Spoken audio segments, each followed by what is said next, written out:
Jesus ordenou aos discípulos que batizassem em nome do Pai, do Filho e do Espírito Santo. Mateus capítulo 28, verso 19.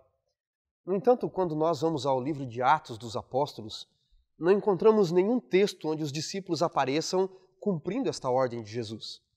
Isto leva muitos críticos da doutrina da Trindade dizerem que nós não deveríamos usar a fórmula trinitariana durante o batismo.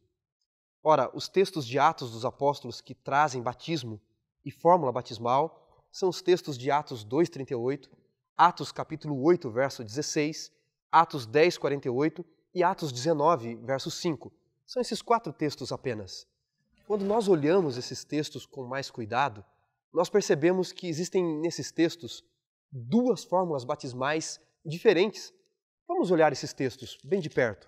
Atos capítulo 2, verso 38 diz assim: Respondeu-lhes Pedro: Arrependei-vos, e cada um de vós seja batizado em nome de Jesus Cristo, para a remissão dos vossos pecados. Essa é a primeira fórmula batismal que encontramos no livro de Atos. Ela se repete em Atos capítulo 10, no verso 48, onde lemos: ordenou que fossem batizados em nome de Jesus Cristo. A segunda fórmula aparece pela primeira vez em Atos capítulo 8, nos versos 15 e 16, os quais, descendo para lá, oraram por eles para que recebessem o Espírito, porquanto não havia ainda descido sobre nenhum deles, mas somente haviam sido batizados em nome do Senhor Jesus.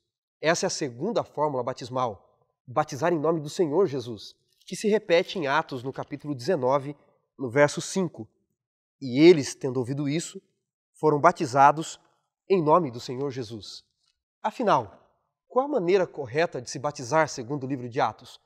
Em nome de Jesus Cristo ou em nome do Senhor Jesus? O que muitos críticos não querem entender é que no livro de Atos esses textos podem estar aludindo não a uma fórmula batismal estrita, mas à condição que uma pessoa deveria estar ou crer para ser batizada, crer em Jesus como Senhor.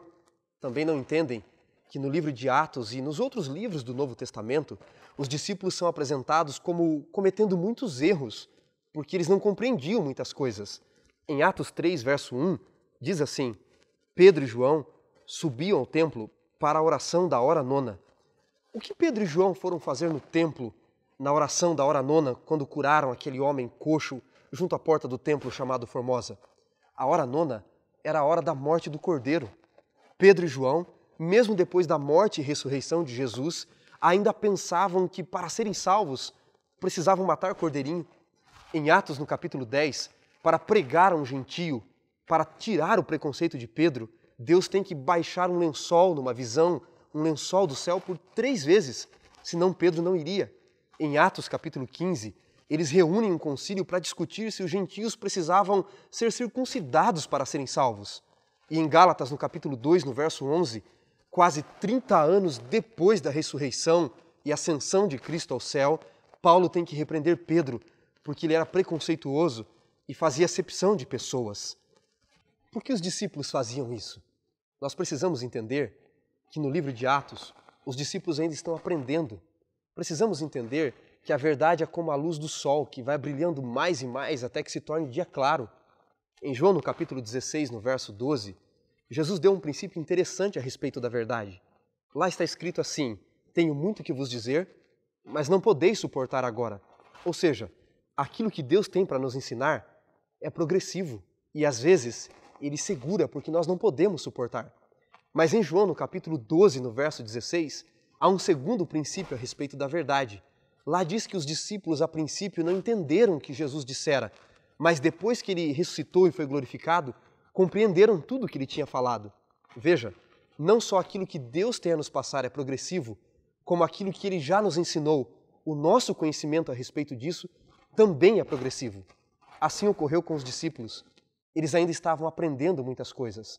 Homens que ainda achavam que salvação era por morte de cordeirinho, que os gentios deviam ser circuncidados, que faziam acepção de pessoas. Você espera que eles compreendessem tudo a respeito do Espírito Santo, de fórmula batismal, de batismo e de trindade?